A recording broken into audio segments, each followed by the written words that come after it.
All right, this is a terribly sad story. A man is shoved onto a subway train track and killed. And now police believe they know the man who did it. We are joined now by 48 Hours crime side reporter Michelle Sagona in D.C. All right, Michelle, you just spoke to the train operator who saw the attack happen. What did he tell you? His name is James Muriel, and he said that on Sunday he was actually looking forward to going to work. Sundays are usually slower days in the transit world. And, you know, earlier that morning he left around 8:30, 8:31, and by the time he made it up to 167th Street, he saw something fly onto the tracks. And at first it wasn't apparent to him that it was actually a body. He thought at first maybe it was a bag of trash or something had gotten in the way. And when he hit the emergency stop button, which stops the train completely, which means he has no control over it whatsoever, the force of it, and because it weighs so much, it went down. And when he got off and looked under the third car back, that's when he discovered the victim. It's just a terrible story. From the reports out there, this was a family from Hong Kong, a husband and a wife. They were heading from the Bronx into Chinatown to have their weekly dim sum. Then we just showed this video that's been playing. If we roll that video, you could see what police believe to be the suspect. So what do they know about this guy? You know, our local CBS station in New York has identified him as 34-year-old Kevin Darden. He's from the Bronx. He has quite a criminal rap sheet, apparently 30 prior arrests.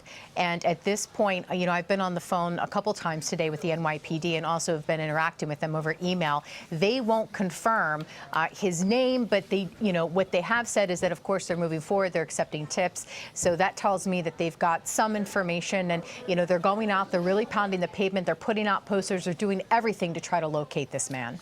A police source has told the local affiliate that they are close to an arrest, which would indicate that they know where they live and they just haven't found him yet. Do we have any idea if there's any connection between the suspect and the victim? You know, not that what we've learned so far.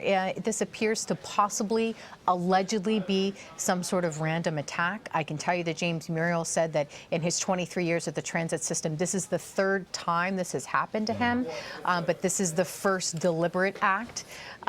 You know, and even a lot of reports suggest that although there have been 50 deaths in the subway system, this is the 50th. This is the first deliberate one since December of 2012. So at this point, I mean, this family just really needs justice. And, you know, James Muriel, when I was on the phone with him, he said his interaction with the wife, it was heartbreaking. She fell into his arms. She spoke broken English and just said, please help me, please help me, please help me. And he said, ma'am, help is on the way. He said that there were people on that train that were in tears, grown men, women, you name it. I mean, it was just, it's a horrific sight, but there is surveillance and NYPD is accepting leads.